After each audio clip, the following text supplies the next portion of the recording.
Magbaklo na lang ako, sis. Maklo na lang. Lagyan na lang maklo. So, dumaan muna kami para makabili ng dinner and breakfast namin tomorrow before mag-hike. Guys, nakabili na kami ng food. Makto, baka naman. Makakailan ka na. Makakailan ka na sa amin, ha? Since it's a long hike, bumili na rin kami ng additional water namin para makaprepare kami ng 2 liters para sa hiking na to. Pwede nyo rin guys sabayan ng tsokolate and energy drinks para mas prepare kayo sa pag-hike. Let's go back and matulog. So guys, sinundo kami ng pick-up van sa Shaw Boulevard by 10 p.m. and nakarating kami 5 a.m. So for this trip, almost 7 hours yung naging biyahe namin. And tip ko sa inyo is samantalahin nyo talagang makatulog kasi yun na yung magiging sleep and rest nyo before the hike. At dire-diretso na yan. Good morning. Ang tagal natin, eh. Parang ang lamig. Hey guys, it's 5 a.m. Super lamig. Grabe, ba't ako na ganito? So dito na yung point na napapaisip ako, bakit ako nag-hike? Kasi sobrang lamig talaga guys, as in, kaya magdala kayo ng jacket. Good morning! Yeah. So pagdating namin, nilipat kami sa Monster Jeep and magkakaroon ng 2-hour trip papunta sa Barangay Hall. Guys, 2 hours to ha. So tip ko sa inyo, huwag kayo magta-top load. Nag-top load kasi yung mga kasama namin and grabe 2 hours daw talaga. Ang sakit daw sa puwet and ang lamig pa during that time. So halos 4 lang kami nasa loob and ayun, mag-top load na lang kayo from Barangay Hall to the destination na talaga kasi 15 minutes lang yun. So yun lang yung isa kong tip. Hi vlogger!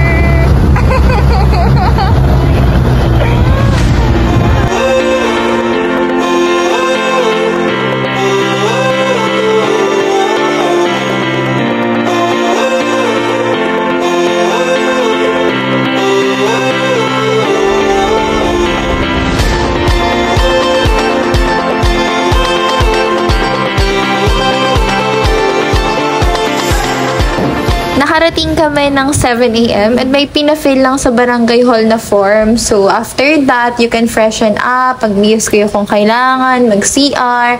And yun, kasi after that, mag-start na kayo mag-orientation and prepare na talaga for the hiking. So, time to start ng trekking. Bali yung hike natin, around 3 to 4 hours, depende sa pacing. Kung medyo mabilis, around 3 hours.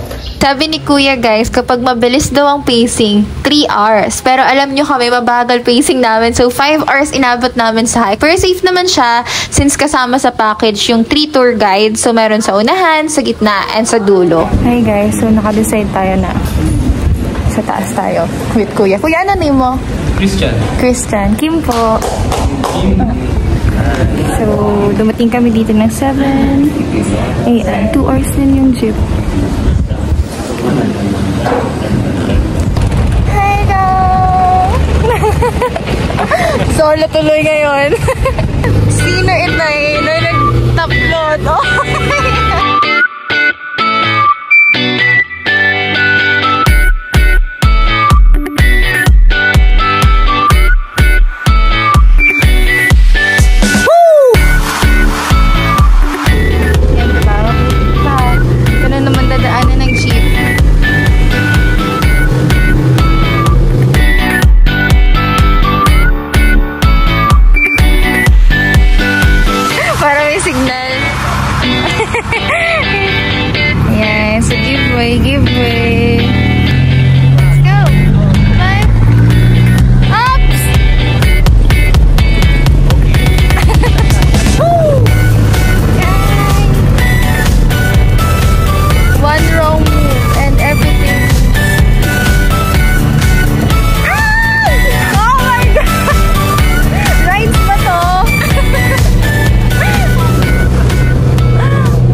So, eto na guys, yung bababaan nyo ng Monster Jeep. And then, your trike will begin here. 7:48 a.m. Start na kami.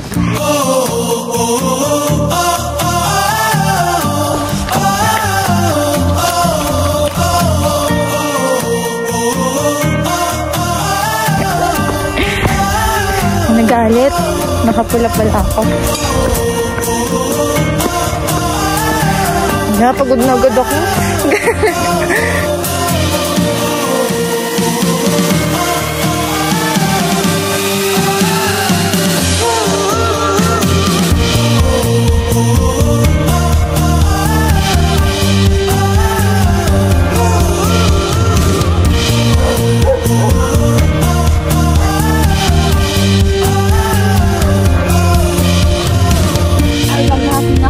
May na-realize agad.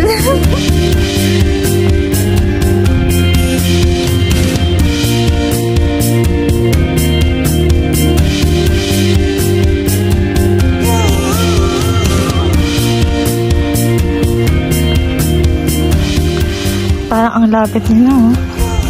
At that scenery.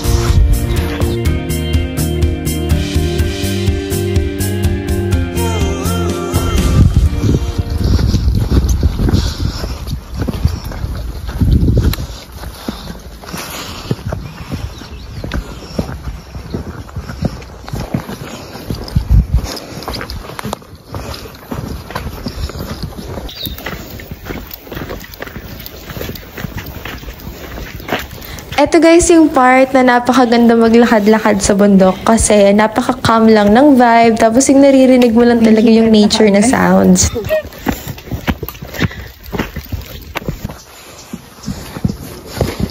Nag-harvest na sila. Repolyo pala yan. Cabbages. Kala ko pechay. Cabbage pala.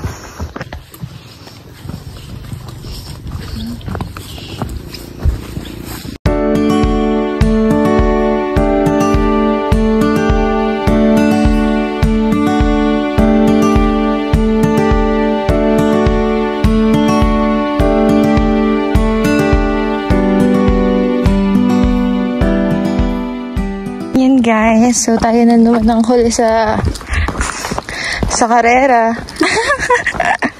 Okay lang. Masyado itong pababa. Ingat longs. Diyan tayo pupunta. Pataas naman. Baba, taas.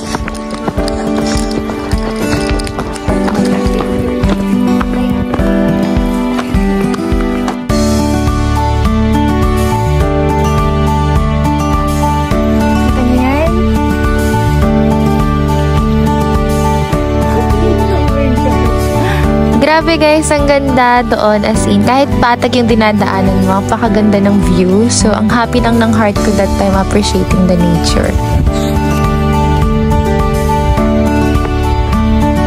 Traffic po. Yan, traffic na!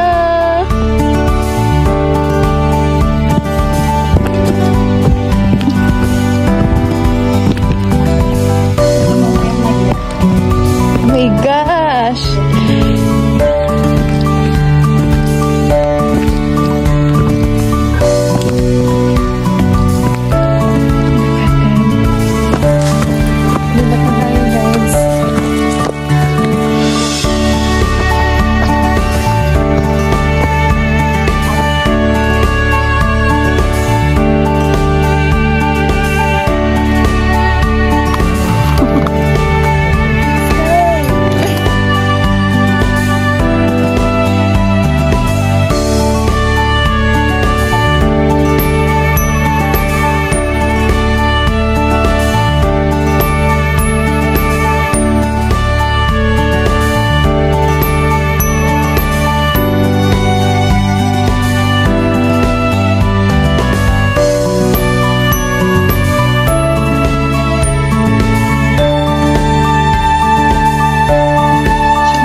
Napaka-calm.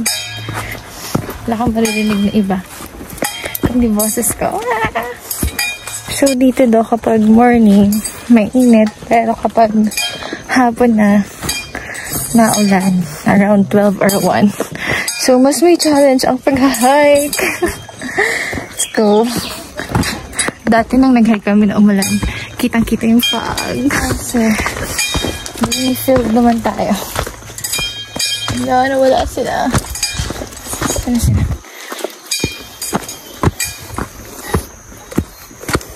Tama ba? Ella? Ayun.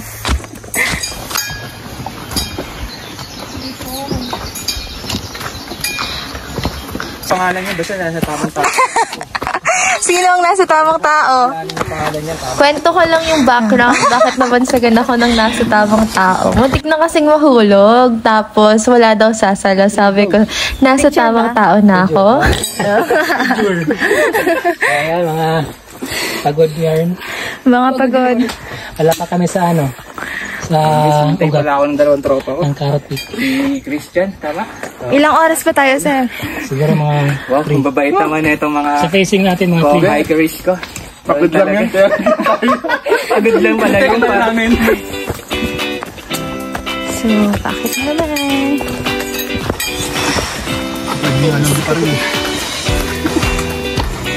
Ayun mo yan, malagad tayo. Sabay iwan ako. Ayan, kasama-sama tayo.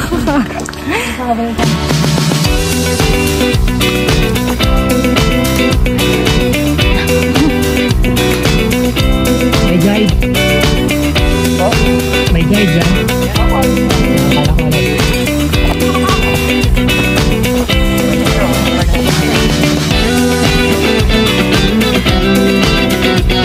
Please look at the forest. So beautiful. So beautiful.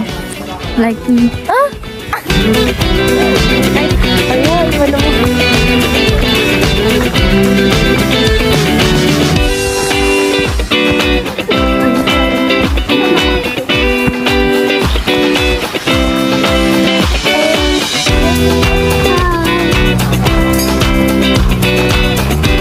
So beautiful. Good morning po. Enjoy. Malayo pa po ba kami? Siguro mga 1 hour, sige. Paahon kasi na. Just take it slow. Enjoy the view. Thank you.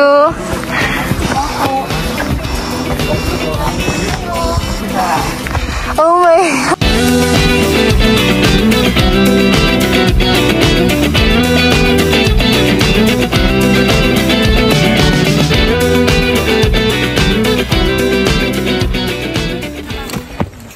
Parang malayo pa yung 5 ahon. Yan, may fog na.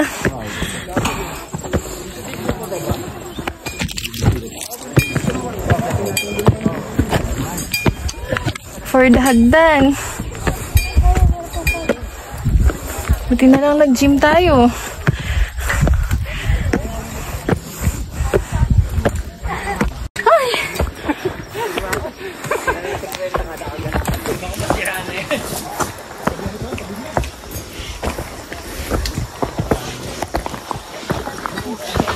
Kasi po mauna. Okay lang po. Huling-huli sa akto. Hingal na hingal. Hey guys. Sabi, taas. Bang-bang, baka naman. Sure ka. Pag tatlong hapang wala pa ako dyan. More than half na raw kami. Ang eksi naman kasi yung hakbang. Nakabigla kasi pabigla eh. Sure ka ba? Tara po, balik na tayo. Baba na tayo? Okay na. Ano muna? Domino. Domino effect. Kailangan mo i-continuous yung ano, data mo. Hindi ko din alam eh, kaya... Minor pa ba to? Minor. Minoran.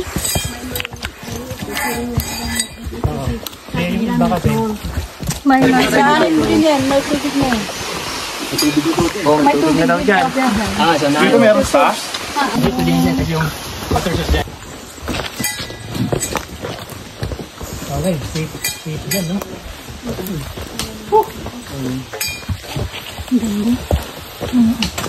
Kahit malakas ang tubig, hindi naman kasabot.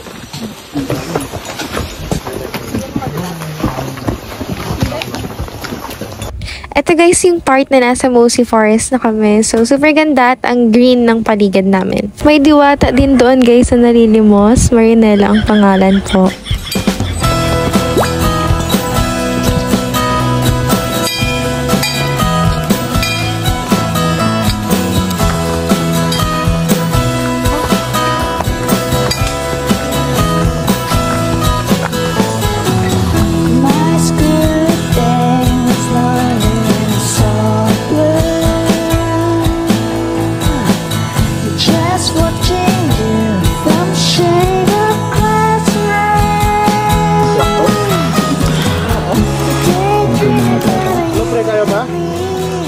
What's up, ikaw ba? What's up? Welcome to our vlog, guys. Kaya na. Nami sabaw. Let's go. Abutin pa tayo ng ulan dito. Nag-6 na ako dito from Gatorade. Nandun kaya sa taas yung ano? Yung mga nauna? Sige, hindi. Tamsid ng Gatorade, parang naghihintay na pa ba? Ayun na po yung ano mo na yan, dyan. Yung sa kuya sa ate sa ano? Saan? Kaya natin, papay naman. Sa ano mo? Kasama mo na. Kasama natin yung mga white lady. Ayan, dalawang white lady. Naka-white. White lady 1, white lady 2. Ito mo padala oh. Tama, kung hindi na napapagod eh. Ito, nakangiti lang ha.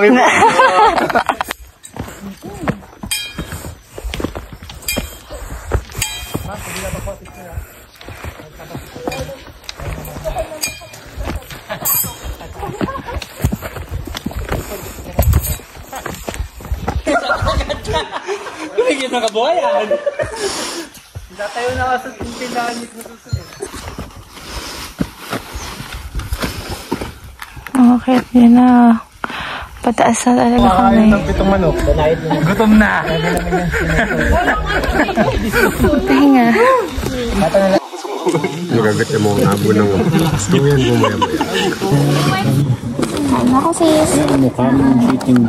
So pagkarating namin guys ng campsite, kumain na rin kami, pahinga, then lakad ulit. Yun. So siguro mga 1 hour after, nakarating na kami ng peak. And yung naabutan namin guys sa peak ay very foggy. So wala talagang makikita sa ilalim. Pero worth it yung view kasi kita mo yung Carrot Peak. Tapos nagpicture-picture muna kami, no? And pinlan namin akyatin yung may cross sa taas. So yan, kung makikita nyo, napaka-foggy. Yan lang yung makikita nyong view. Pero minsan nawawala, minsan babalik siya ulit. After nyo guys makarating sa Mount Tanglawan sa amin, pag bumaba kayo ng part, yan yung tinatawag na Carrot Peak. So mga 5 minutes walk lang siguro, and then makikita nyo na yung Carrot Peak na very challenging akyatin. Pero syempre may 3 warriors tayong sinubukan yan akyatin. Yung awkward part lang dito guys, ay isa-isa umaakyat kasama yung tour guide. So very may fun sa baba, ganong level.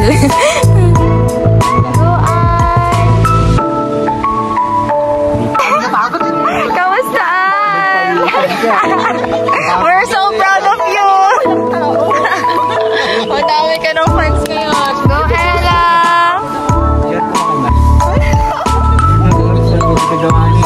Go sis!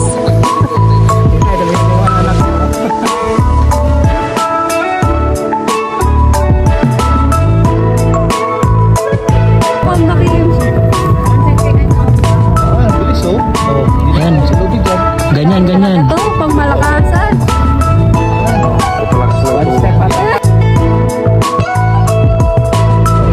So ayan guys, naakyat ko yung Carrot Peak and as expected naman, walang nakikita sa ilalim, puro fog.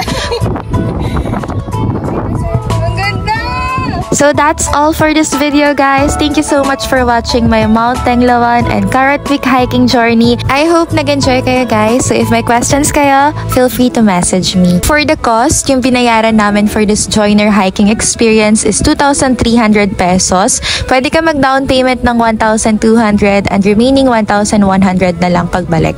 So without meals yon, so prepare ka lang ng pang dinner, breakfast, lunch, and then dinner ulit pa uwi. Ano pang hinihintay mo? Akyatin mo na rin to.